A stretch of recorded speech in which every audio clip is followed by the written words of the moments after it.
et bienvenue à ce rendez-vous Focus qui accueille le porte-parole du gouvernement face à l'actualité. Monsieur Wilfried Liangoubedi, bonjour. Bonjour, Monsieur Sonovo. Merci d'avoir fait l'honneur à ce plateau. Me semble-t-il c'est votre première fois ici sur ce nouveau plateau? C'est de baptême. C'est le baptême. Chiche, on va ensemble avec Éric Guédénon. Éric, merci de rallier ce plateau. Merci à vous. C'est pas votre première fois. Hein. Vous y étiez absolument. À la faveur des élections. Des élections. Chiche, ensemble avec Éric Guédénon, nous allons faire réagir le porte-parole du gouvernement aux faits marquants de l'actualité. L'actualité a été riche. On va faire réagir le porte-parole du gouvernement aux résultats des élections couplées législatives et municipales et aussi explorer l'atmosphère de fin de mandat du président Talon. On va aborder aussi les suites de l'enquête judiciaire liée au putsch déjoué du 7 décembre dernier. Les accusations portées contre le Bénin par le président du Niger, Tiani, au sujet des explosions intervenues dans la zone aéroportuaire de Niamey. On va parler également, évoquer avec vous le décès dans des conditions troubles d'une parturiente à l'hôpital départemental de Porto Novo, le CHDO. Et on va revisiter l'une des importantes décisions du dernier Conseil des ministres, les privilèges accordés aux afro-descendants. Éric, le menu est riche, c'est à vous la main pour mettre en scène. Merci à vous, monsieur le porte-parole du gouvernement, pour votre disponibilité à répondre à nos questions. Nous allons démarrer par les grandes décisions du Conseil des ministres. Nous avons noté que le gouvernement a décidé de la création de l'Agence pour l'assistance au retour des afro-descendants. Dites-nous, avait-on besoin de créer une nouvelle agence aux ressources supplémentaires pour assister le retour des afro-descendants? J'ai entendu votre confrère, M. Sonovo, parler de privilèges accordés aux afro-descendants. Et je veux qu'on s'entende tout de suite. Il ne s'agit pas de privilèges. C'est nous qui avons pris la décision de mettre en place des tests pour encourager ces personnes qui sont autant de frères et de sœurs parce que déportés du continent dans des conditions que l'on connaît. Nous avons pris cette décision pour contribuer à la réparation de la douleur, des blessures que ces personnes et leurs descendants, donc nos contemporains, ont vécues. Depuis que nous avons pris cette décision, nous voyons bien que c'était juste de la prendre au regard de l'ampleur des demandes et aussi de la qualité des demandes. Je crois que tout le monde est témoin de ce que des personnalités de premier plan qui ont fait leur test ADN ont vu leur lien de rattachement avec le Bénin et ont sollicité le bénéfice de la nationalité béninoise par reconnaissance. Lorsqu'on a fait ça, et qu'on a eu cette réponse agréable de la part des bénéficiaires, comment on fait pour que le parcours qui conduit à l'obtention de ce document soit des plus agréables? Parce que si vous attendiez peut-être 100 ou 200 personnes à un moment T et qu'au même moment vous avez 500 ou 1000, cela peut créer de la congestion sur le trajet. Il ne faudrait pas que, en venant faire ces formalités, ces personnes subissent des tracasseries administratives, une certaine lenteur qui pourrait les décourager ou leur faire penser que la décision en amont n'avait pas été suffisamment mûrie. Or, ça n'est pas le cas. Et nous avons observé tout de suite que, effectivement, le ministère de la Justice, puisque c'est la porte d'entrée de la mise en œuvre de cette décision, est assez sollicité. Comment permettre que les demandeurs voient leur dossier traité diligemment, dans des conditions les plus agréables? C'est ça qui nous conduit à mettre en place cette agence. Donc, il ne s'agit pas de privilèges nouveaux, non.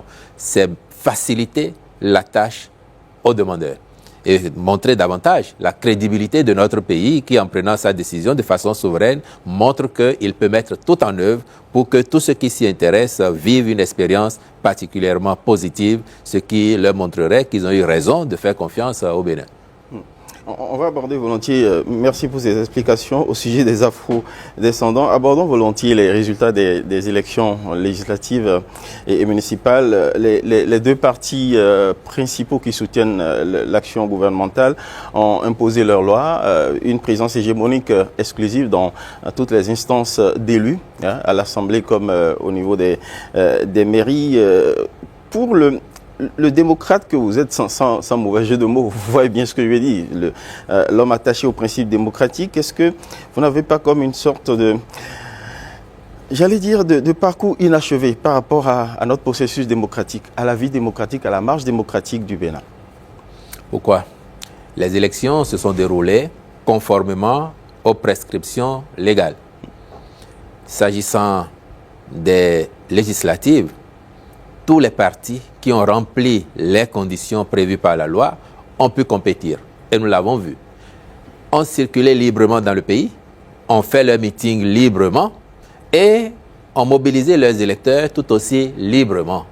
Les électeurs sont allés aux urnes, ont porté leur choix sur les uns et ou les autres. Et puis à l'arrivée, le résultat est la manifestation de la volonté des électeurs, de la volonté du peuple. La volonté du peuple ne saurait se discuter parce que le peuple ne se trompe pas. Et le peuple a décidé que tel et tel parti peuvent aller le représenter à l'Assemblée nationale conformément aux dispositions de la loi. Et que tel et tel autre n'était pas qualifié, n'était pas assez représentatif dans le pays pour porter leur voix au sein du prochain Parlement. Il faut prendre acte de cela. Donc, qu'est-ce qui gênerait en démocratie dès lors que aucun des partis en compétition ne s'est plaint de n'avoir pu organiser ses meetings, de n'avoir pu aller ici ou là, ou de n'avoir pas vu ses militants sortir. Moi, je pense que les enseignements qu'il faut tirer de ce scrutin, ils sont ailleurs et plus profonds. On est toujours sur les législatives. Allez-y. Et ça a été une élection où, encore une fois, toutes les sensibilités qui ont pu se qualifier et ont pris part. Quand on a évoqué les municipales, le parti d'opposition, les démocrates, n'a pas pu se qualifier parce que, n'ayant pas fourni une liste complète à la Sénat. Moi, j'aime insister là-dessus parce que j'entends parfois certains de vos confrères, d'ici ou d'ailleurs, parler d'exclusion. Lorsque vous avez été à une compétition où vous n'avez pas rempli les critères, il ne saurait être question d'exclusion. Vous devez fournir une liste donnée. Vous l'avez fournie à moitié, en tout cas incomplète. Vous vous êtes exclu vous-même, si exclusion il y a, mais vous n'étiez pas qualifié pour y prendre part. Donc ce parti n'a pas pu se qualifier pour les municipales. Il n'a pas pu non plus désigner un duo candidat pour la présidentielle à venir. Donc il lui restait les législatives. Et j'ai entendu d'ailleurs que le parti en faisait son combat, le combat d'une vie. Et ses électeurs avec. Ce à quoi on se serait attendu justement, si le parti avait été majoritaire au sein de l'opinion, au sein des électeurs, c'est qu'il y a une mobilisation générale pour donner une leçon au parti de la majorité présidentielle. Or, nous avons vu à l'arrivée que nos prévisions étaient plus conformes à la réalité parce que la démonstration a été faite de façon éclatante que ce parti est minoritaire au sein de l'opinion. Donc, du coup, vous considérez que l'expression du vote qu'on a eu pour les élections couplées, c'est une sorte de plébiscite de l'offre de gouvernance qu'on a vu jusque-là. Le mot est tout à fait juste, c'est un plébiscite. Mais la raison en est que, allez-y. Quand vous regardez vous-même les scores obtenus par les uns et les autres, les deux gros partis de la majorité présidentielle, donc qui ont emporté les sièges, font à eux seuls pratiquement 80%.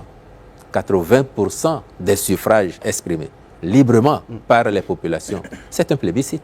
Vous auriez aimé que par le charme démocratique, le pourcentage, le score réalisé par le principal parti d'opposition, pardon pour le mot, il y en a qui le récusent, notamment FCBE, mais enfin, les faits sont là, plus de 16%, ce n'est pas rien. Ailleurs, un seuil de 10% des suffrages exprimés, ce n'est pas rien, comme seuil de représentativité. Oui, mais pour l'instant, c'est le niveau auquel se trouve ce parti, oui, 16%. Selon les contingences légales. Ce que vous n'exprimez pas, c'est que vous voulez dire, bon, un parti qui a quand même 16%, est-ce que ça ne serait pas bien qu'il ait quelques représentants au sein de l'hémicycle? C'est ça votre pensée, Monsieur Sonouvou. Quand aux États-Unis, on fait la présidentielle et que vous avez un candidat qui remporte le suffrage populaire, parfois avec des millions de voix d'avance sur son challenger, mais qu'il n'a pas réussi à remporter des États pour emporter les grands électeurs. Tout à fait, oui. À l'arrivée, il se trouve pénalisé. Il perd. Oui.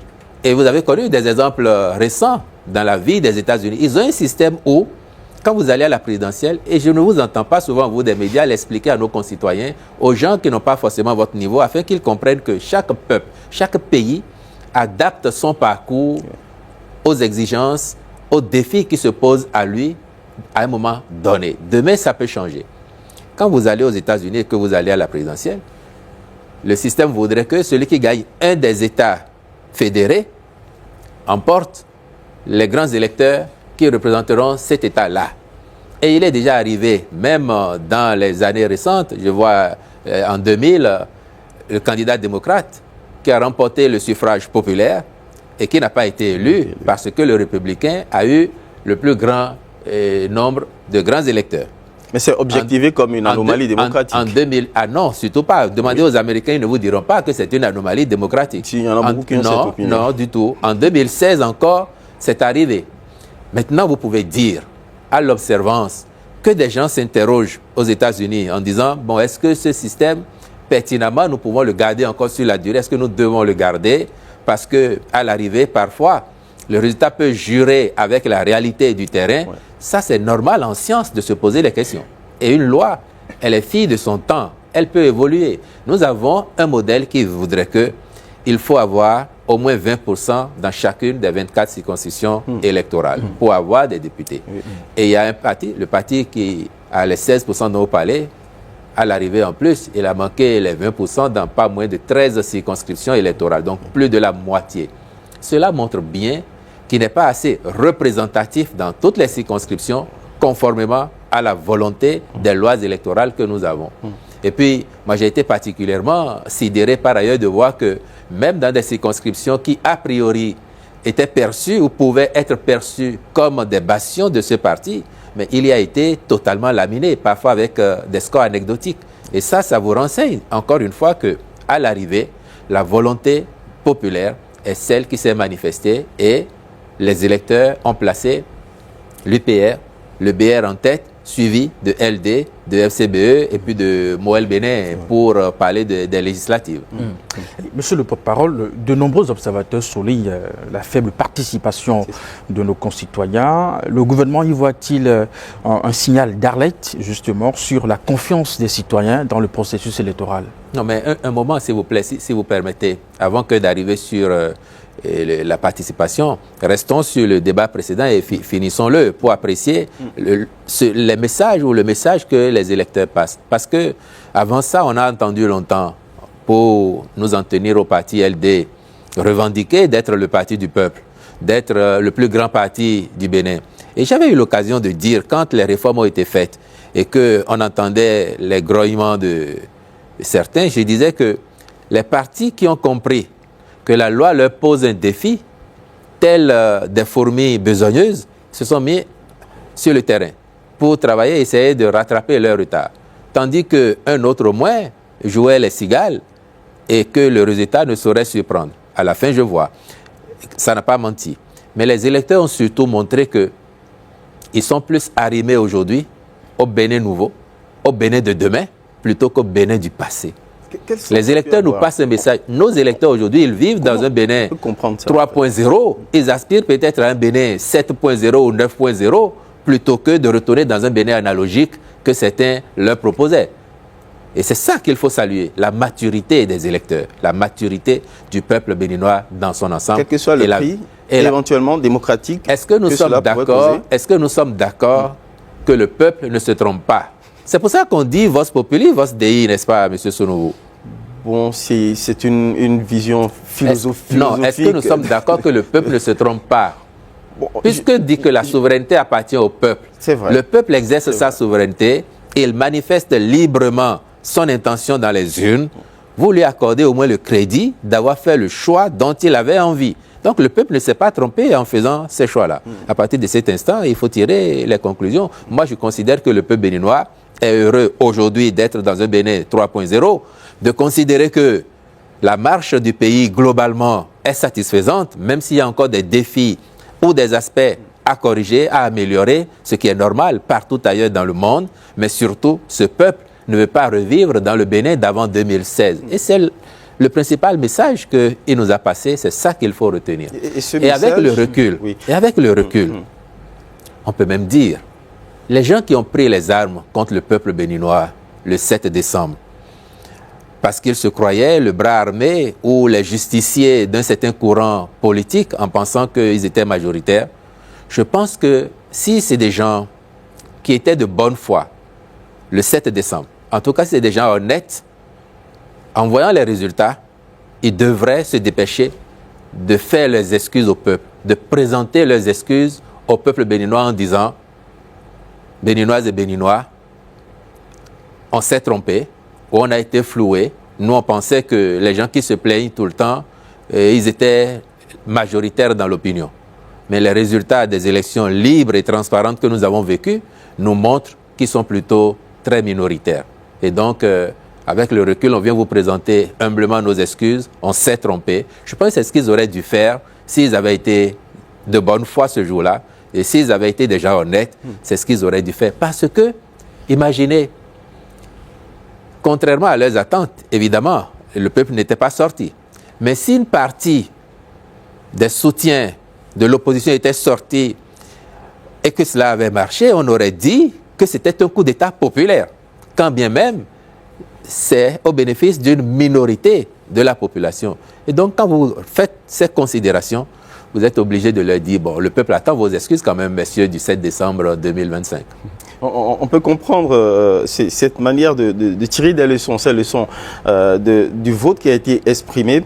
Et cela percute avec, même si Patrice Talon n'est pas un idéologue, avec ce qu'il a professé comme doctrine de développement lorsque justement il faisait sa campagne pour le deuxième mandat en considérant que démocratie, oui, mais d'abord priorité à la solidité de l'économie. Est-ce qu'en définitive de l'offre économique et de développement, est-ce qu'en définitive, vous considérez que c'est à cela que le peuple électeur s'est attaché? Non, il n'a jamais opposé démocratie et économie. Il dit que la démocratie doit être au service exclusif de notre développement. Ce n'est pas la même chose. Et ce que nous faisons aujourd'hui, justement, c'est de faire en sorte que les acteurs politiques soient de plus en plus responsables, dévoués au service du Bénin et que donc, conséquemment, le pays se développe au bénéfice du bien-être de ces populations. C'est de ça qu'il s'agit. Mais il n'en demeure pas moins quand même, si on considère que les résultats indiquent qu'il y a une sorte de plébiscite du peuple électeur, que le taux de participation indique qu'il y a aussi une sorte de, je ne vais pas dire désaveu, le mot est très fort, mais une sorte de désintérêt par rapport au processus démocratique. Est-ce que ça n'est pas un point d'inquiétude pour vous? Se préoccuper du taux de participation est une attitude objective. Et je pense que oui, il faut le regarder de plus près. Parce que à 40% à peu près de taux de participation, les élections ayant eu lieu le même jour, en situation idéale, oui, on aurait aimé avoir 80%, 90% de participation. On prendrait un peu d'ombre si on avait même 60%, 70%, alors qu'on rêvait de 80, 90. C'est vrai. Mais regardons de près et cherchons à comprendre quels sont les ressorts de ce taux de participation. Nous sommes, encore une fois, dans un pays qui se modernise. Le Bénin 2.0, 3.0, dont les Béninois se satisfont aujourd'hui, malgré ce qui nous manque encore, mais ils savent qu'on va y arriver parce que nos efforts payent. Nous avons aujourd'hui une base état civil moderne, automatique, qui génère la liste des électeurs de façon automatique. Avant, à la veille de chaque élection, nous devions faire une campagne de mobilisation citoyenne pour délivrer les cartes d'électeurs. Rien que cette opération mettait déjà en alerte l'électorat et préparait les gens aux échéances. Premier aspect qui a disparu de nos pratiques. Aujourd'hui, quelqu'un qui a 18 ans ou qui a eu 18 ans il y a 2 ans et qui doit voter parce qu'il a 19-20 ans, il se retrouve automatiquement dans la base de données liste électorale sans même a priori savoir qu'il est appelé à voter. Première chose. Le vote n'est pas obligatoire au Bénin. Donc, ajouter à ce que je viens d'indiquer, cela peut déjà créer un petit biais quelque part. Monsieur Sounouvo, Monsieur Guédénon, comme vous, chaque Béninoise et chaque Béninois a au moins un parent ou connaît au moins quelqu'un, un Béninois, qui vit hors du pays. N'est-ce pas? Il se trouve que les Béninois de la diaspora ne prennent pas part au vote pour les législatives et les municipales. Pourtant, aujourd'hui, de facto, ils sont sur la liste électorale. Hier, ils n'auraient pas été sur la liste électorale. Donc, cela viendrait également en diminution du nombre d'inscrits sur cette liste-là. Aujourd'hui, ça n'est pas le cas. Donc, si on a 1 million ou 2 millions de Béninois à l'extérieur, ils comptent parmi les 7 millions ou près de 8 millions que nous avons sur la liste électorale. Et ces 2 millions, à l'exception de quelques dizaines peut-être qui étaient en séjour au pays et qui ont pu voter, ne sont pas sortis pour voter. Au moment de la présidentielle, ils voteront.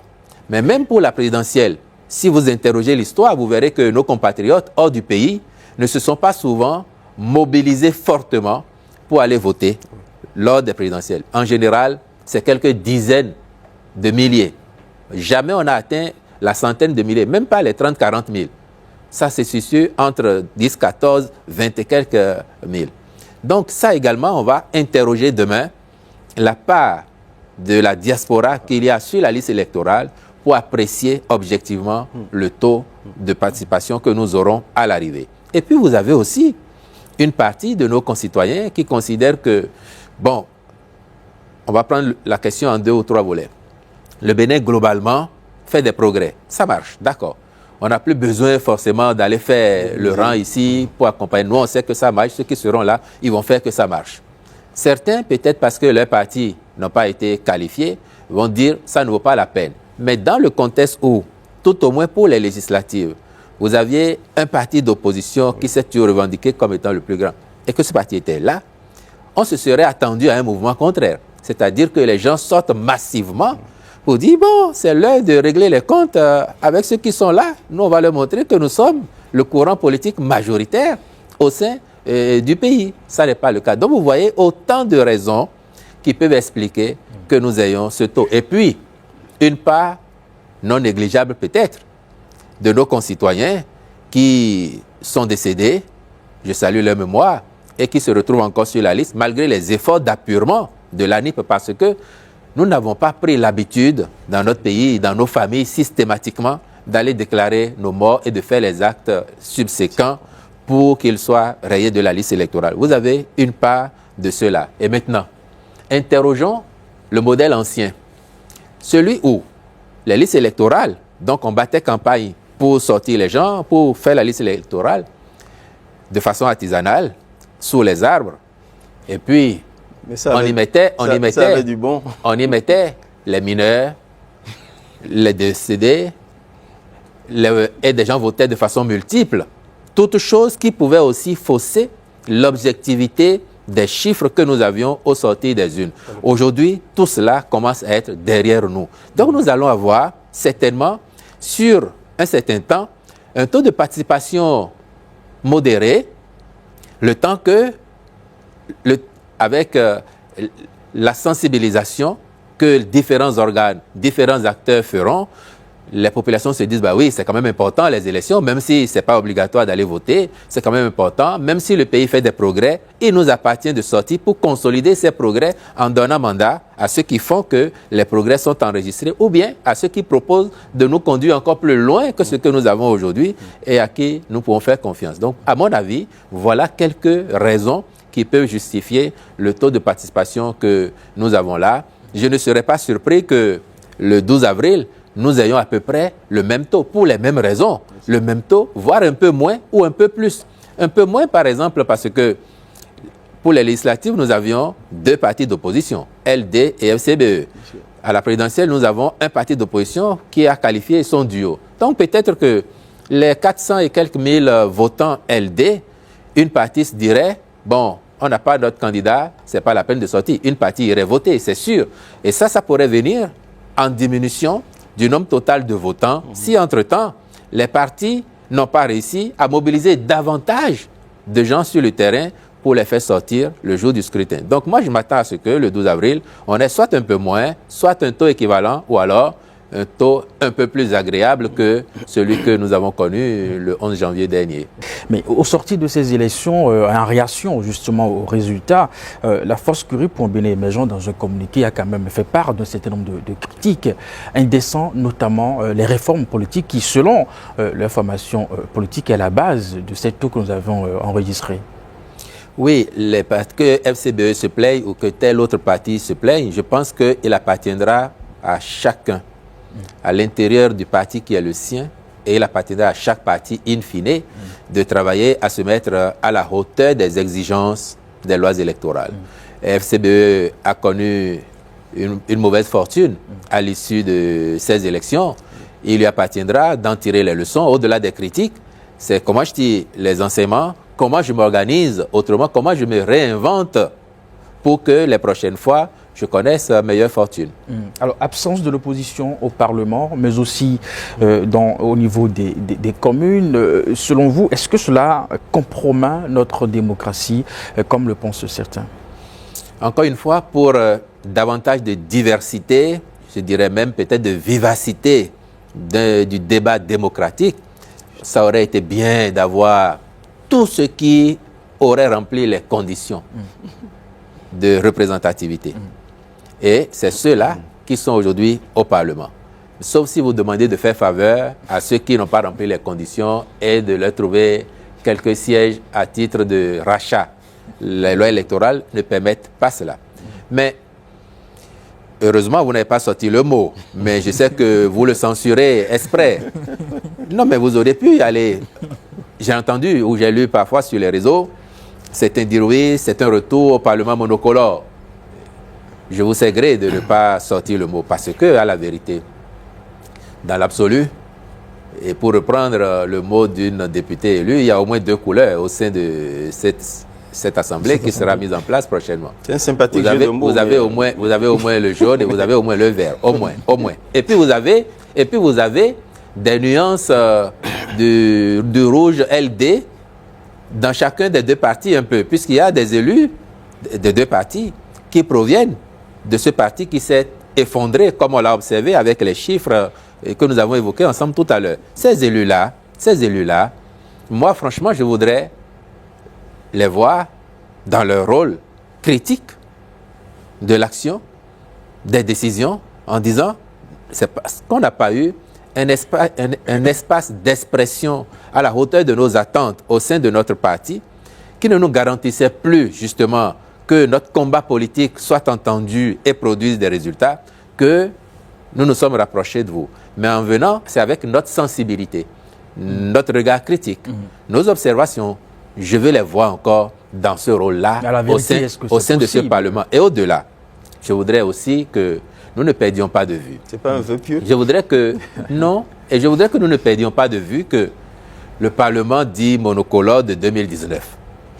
C'est quand même sous son égide que nous avons fait des réformes majeures, structurelles, qui pour autant n'ont pas compromis l'équilibre de notre pays, le vivre ensemble. Au contraire, ont renforcé l'arsenal juridique, le statut de l'opposition, la représentativité des femmes et bien d'autres aspects positifs, malgré la présence exclusive de députés soutenant l'action du président de la République. Donc nous avons un précédent déjà où, avec un Parlement totalement acquis au gouvernement, on a plutôt préservé nos acquis, on a renforcé là où il fallait renforcer, comme la limitation du nombre de mandats présidentiels. Et quand on connaît ça, on doit pouvoir, à tout le moins, faire crédit de bonne foi à ceux qui arrivent en disant ils vont s'inscrire dans les pas de ceux qui sont passés en 2019 et faire progresser encore le pays, le temps que ceux qui sont minoritaires au sein des électeurs aujourd'hui travaillent à se requinquer pour que dans 7 ans, ils aient quelques représentants aussi à l'Assemblée nationale. Est-ce que sous le couvert justement de la réforme sur la trêve politique, il n'est pas vain d'imaginer ou d'espérer une quelconque ambiance ou atmosphère de débat politique? Parce qu'il y a comme une sorte de frilosité dès que l'annonce de cette réforme a été faite. Non, quelle garantie le gouvernement pourrait peut-être donner?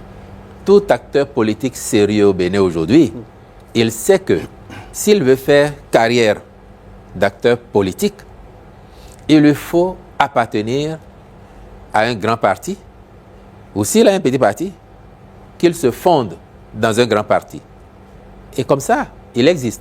Et rien ne vous dit que demain, les partis que vous avez aujourd'hui, les 2 plus gros qui sont là, vous avez vu sur le terrain pendant la campagne l'adversité féroce entre ces partis, entre leurs militants, parfois, leurs candidats, sur le terrain, vous avez vu.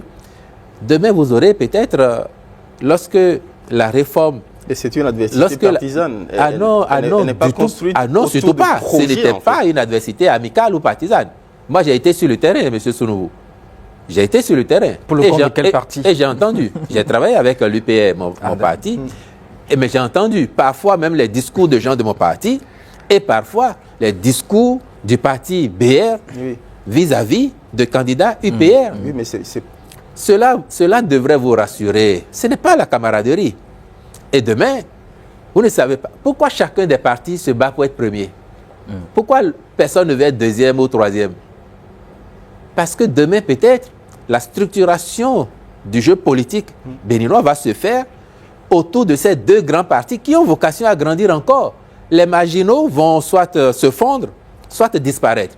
Ils auront des militants qui vont s'exoder vers les deux plus grands. Donc demain, vous allez avoir, à mon avis, en projection, UPR et BR, ou peut-être LD qui se réinvente et qui absorbe tel ou tel autre, mais vous allez avoir deux grands pôles qui vont se challenger pour conquérir le pouvoir et l'exercer. Donc l'opposition, vous l'avez dit, l'opposition proviendra d'un de ces pôles, sauf à choisir une formule, comme on le voit dans un pays occidental, a dit, bon, si c'est le plus grand qui a gagné cette fois-ci, moi le plus petit, je me rends disponible pour participer à la gestion du pouvoir avec lui. Demain, si c'est moi qui gagne, bon, lui, parce qu'il serait devenu minoritaire, il se mettra également à ma disposition pour apporter sa contribution. Donc, la perspective, c'est que les partis marginaux, s'ils veulent faire carrière politique, être dans des partis de gouvernement, ils vont se fondre avec les plus grands, ou alors ils resteront marginaux, ils vont être des agitateurs d'idées et savoir que leur rôle se limite à cela.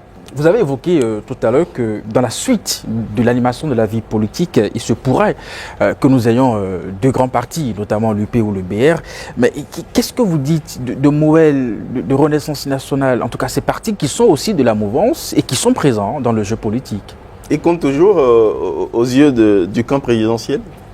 Oh, vous avez cité deux partis, mais Renaissance nationale n'existe plus. Oui, bien sûr. Renaissance nationale a déjà fusionné avec l'UPR. Tout à fait. Quant à Moël, vous savez, moi je salue le courage du président Yadji et de ses militants, mais je sais aussi que ce sont des personnes intelligentes qui, voyant la dynamique actuelle et conformément à ce que je venais de dire, comprendront forcément que s'ils veulent rester des acteurs politiques qui comptent, il leur faut soit devenir un grand parti, mais là-dessus, ils ont du chemin pour rattraper les autres, les absorber, les digérer, ils ont du chemin. Ou alors, se fondre dans l'un des grands partis, quitte à y animer un courant, en espérant qu'au sein du parti, ce courant devienne majoritaire à un moment ou à un autre. Et je n'ai pas de doute qu'ils sauront apprécier le moment et prendre les décisions qui s'imposeront. Au fond, votre souhait, c'est qu'ils rejoignent l'un ou l'autre des partis. Ce que je viens de vous dire, à mon avis, c'est ce qui se dégage objectivement des observations que nous avons faites au lendemain des élections. Et je connais leur intelligence, ils apprécieront. Allez, on va évoluer, Ozias Sonovo. Monsieur le porte-parole du gouvernement, comment le gouvernement et le président Patrice Talon abordent-ils les derniers mois de ce mandat? Ben avec la même détermination qu'au premier jour. J'ai eu l'occasion de le dire à certains de vos confrères d'éléments. Ça peut paraître bizarre, mais c'est ça la réalité. Le président Talon ne fait pas comme s'il ne reste que 4 mois. Parce que le 24 mai, normalement, il passe la main. Le nouveau président aura été élu, soit le 12 avril, soit 2 semaines plus tard. Il reste 4 mois à tout casser. Mais quand vous l'écoutez, quand vous voyez le rythme de travail qui n'a pas changé, quand vous voyez l'exigence qui n'a pas changé, il est resté le même comme depuis le premier jour. Parce que c'est comme ça que nous allons bâtir ce Bénin grand, ce Bénin moderne, ce Bénin résilient aussi. Et donc son message, c'est de dire à tous, focus, mise en œuvre du PAG, le temps de la campagne électorale présidentielle viendra, où on ira sur le terrain, mais en attendant, mise en œuvre du PAG de façon tout aussi exigeante et remarquable que ce qui est fait depuis bientôt 10 ans. Est-ce que cette frénésie de réalisation tous azimuts, partout des chantiers sont ouverts? Enfin, oui, Chiche, on est ravis d'avoir un pays qui se transforme avec quand même pas mal de petits désagréments, il faut l'admettre. Est-ce que ce n'est pas l'obsession d'un homme qui nous a avertis, qui veut tout faire pour entrer dans l'histoire? Bon, aujourd'hui, je pense que le débat ne se pose même plus. M. Talon est-il rentré dans l'histoire? Vous voyez très bien l'appréciation des Béninoises et des Béninois. Vous voyez l'appréciation du monde entier. Quand il a dit qu'il allait révéler le Bénin, est-ce qu'aujourd'hui, qu'on l'aime ou qu'on ne l'aime pas, est-ce que notre pays est révélé au monde entier? Est-ce que le monde entier parle du Bénin? Et en quel terme? Positivement. Ce qui nous génère fierté, satisfaction. Et ça, c'est l'œuvre de toutes les Béninoises et de tous les Béninois, de toutes nos obédiences, de tous nos villages. Franchement, chacun de nous, d'une manière ou d'une autre, a apporté sa petite contribution. Même ceux qui nous calomnient, même ceux qui nous critiquent et qui, hors micro et caméra, disent « bon, on fait ça parce qu'on voudrait que vous fassiez encore plus, puisqu'on sait que vous avez la capacité de le faire. » À votre place, on n'aurait pas fait autant. Moi, j'ai entendu d'éminents opposants dire « le président Talon, franchement, à sa place, je n'aurais pas fait ça. » Et donc, quand on crie, on vous chahute, c'est comme on exige de vous parce qu'on sait que vous pouvez plus. Tant que vous êtes là, vous pouvez plus. Donc aujourd'hui, pour moi, le débat ne se pose même plus en termes de « il veut rentrer dans l'histoire ». Mais cette frénésie de réalisation que vous voyez et les chantiers, c'est parce qu'on sait que le pays est à construire. Et il est en construction maintenant. Et ça va globalement, sur ce plan-là, on voit la transformation inédite que notre pays a connue en 10 ans seulement. Et il y a une question fâcheuse dans l'actualité, c'est le décès tragique de cette parturiente à l'hôpital départemental de Porto Novo, potentiellement suite à des erreurs, sinon une faute médicale. Comment le gouvernement empoigne ce sujet, qui est un sujet très délicat, parce que dans nos hôpitaux, il se passe des drames terribles de ce point de vue, où les patients sont, pardon pour le mot, ils sont malmenés. Si nous avons fait autant de réformes dans le secteur santé, parce que c'est un secteur qui n'a pas du tout échappé au vent de réformes et de rigueur que nous avons implémenté. Si nous avons fait autant de réformes, si nous avons mis des équipements en place en leur permettant d'avoir plus pour bien faire le travail, si nous avons fait autant de recrutements dans le secteur santé, j'aime souvent à le dire, en dehors de l'éducation et de la défense et sécurité, le secteur santé est celui dans lequel nous avons fait le plus de recrutement. Et je ne trahis aucun secret si je vous dis par exemple que les 2 ou 3 dernières promotions de médecins que nous avons formés dans notre pays ont été recrutés directement, sans concours. Parce que nous voulons, à la disposition de nos compatriotes, des agents de santé professionnels et disponibles partout. Que quand on va dans un centre de santé, il y ait au moins un professionnel qualifié. Si nous avons la possibilité d'en avoir 2, 5, 10 ou plus quelque part, que nous le fassions compte tenu de la fréquentation. Donc on a fait ces efforts-là. C'est pour qu'il y ait du mieux. À partir de cet instant, on ne peut pas s'accommoder de défaillances qui peuvent être évitées. C'est pour cette raison que le sujet douloureux que vous évoquez, et je m'incline ici encore devant la mémoire de cette parturiente qui nous a quittés, ce sujet a préoccupé au plus haut point. Et mercredi, effectivement, en marge du Conseil, le chef de l'État a évoqué le sujet. Le ministre de la Santé a donné les détails qui étaient déjà en sa possession. Les diligences qu'il a accomplies lui-même, s'étant rendu au CHDO, ayant tenu des séances avec les responsables du centre pour chercher à comprendre ce qui s'est passé. Et puis, ayant diligenté une enquête administrative avec le soutien de l'autorité de régulation du secteur de la santé. C'est en cours. Et le chef de l'État a exigé que oui, en plus de ça, l'enquête judiciaire doit également se faire, elle est déjà ouverte, mais doit se faire également sans complaisance, avec toute la rigueur requise afin que les responsabilités soient situées. Si c'est une erreur médicale, si c'est une négligence, si c'est une défaillance, tout cela doit transparaître dans les conclusions des enquêtes afin que les mesures adéquates soient prises. Et il le faut. Pour le Bénin moderne qui se bâtit, il le faut afin que cela ne se répète pas impunément. S'il y a une faute manifeste et qu'on fait semblant de traiter ou qu'on ne traite pas, c'est qu'on encouragerait implicitement d'autres à commettre des fautes. Justement. Or, si la faute est avérée et que les sanctions prévues sont administrées, cela montrerait aux uns aux autres que il ne faut plus s'y aventurer. Et là-dessus, je pense que le peuple béninois peut être en confiance. Parce que c'est au même ministère de la Santé, il y a quelques semaines seulement, qu'on a pris des mesures par rapport justement à l'accueil des usagers, des patients de nos centres de santé, avec un numéro vert à disposition pour dénoncer les agents de santé dont le comportement serait de nature à manquer de respect ou de civilité aux usagers de nos centres de santé. Si on a pu faire ça à ce niveau-là, à plus forte raison lorsqu'il s'agit de vies humaines qui sont en jeu. L'enquête est très attendue, mais face à l'émotion et aux accusations relayées dans l'opinion publique, comment le gouvernement entend-il garantir vraiment cette enquête de façon indépendante et transparente? Quand les conclusions sortiront, vous verrez. Parce qu'une enquête, ça obéit à des règles. Les acteurs, les protagonistes, ici, la famille de la défunte, à commencer par son époux, ils seront également entendus. L'époux a écrit. Bon, il a écrit des choses. Absolument. Tout ce qu'il a écrit n'est certainement pas vrai. C'est peut-être l'émotion ou c'est peut-être ce que lui, il a entendu. C'est peut-être ce que sa compréhension lui a permis de saisir. Les enquêtes nous édifieront. Les enquêtes nous édifieront. Et puis, chacun appréciera. De toutes les façons, ce sera sans complaisance, mais avec toute la rigueur requise. Monsieur le porte-parole, est-ce qu'il y a de nouveau, justement, dans ce dossier de tentative de coup d'État du 7 décembre, dans les enquêtes?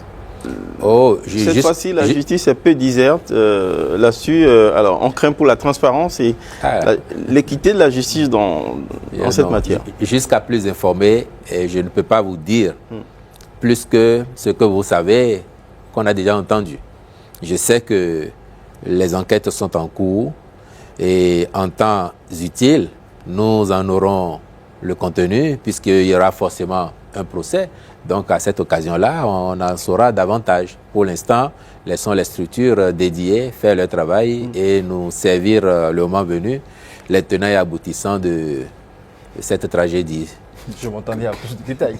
Que répondez-vous aux accusations portées par le président Tiani contre le Bénin à l'issue des explosions intervenues dans la zone aéroportuaire du Niger?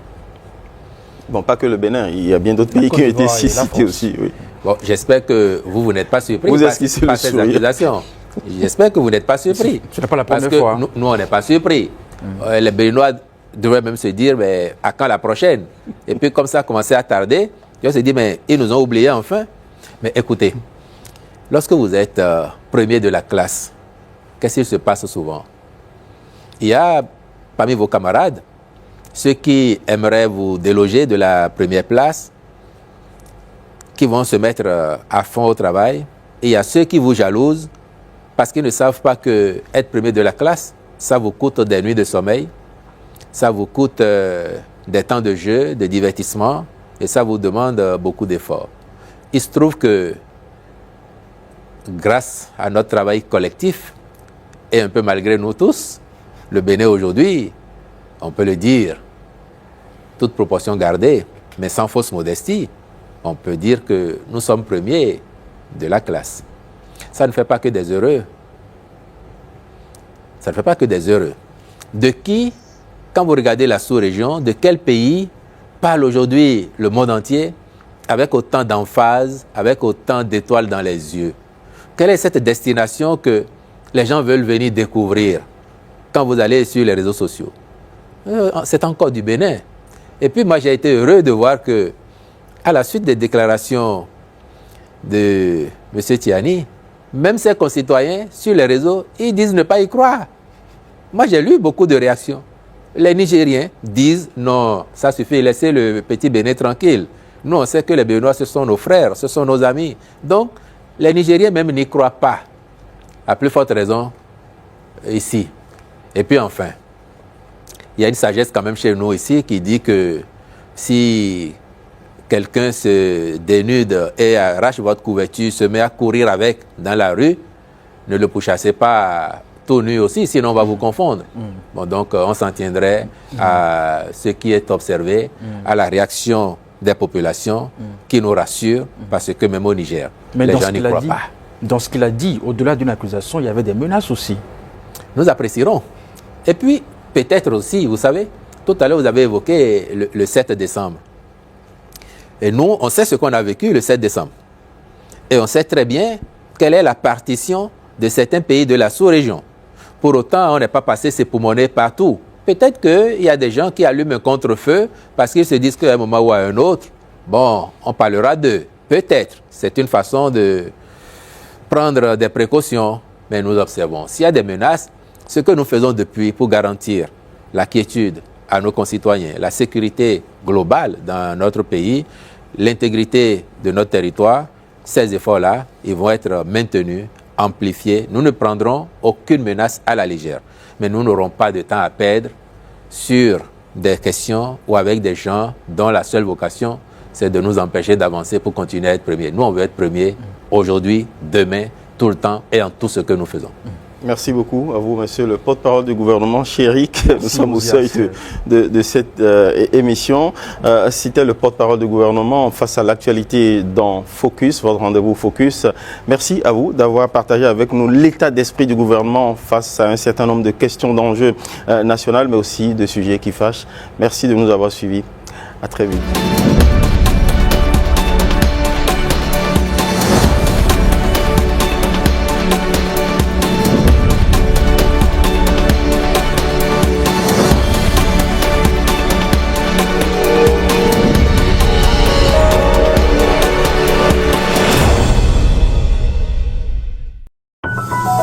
IBIS TV, créé pour inspirer.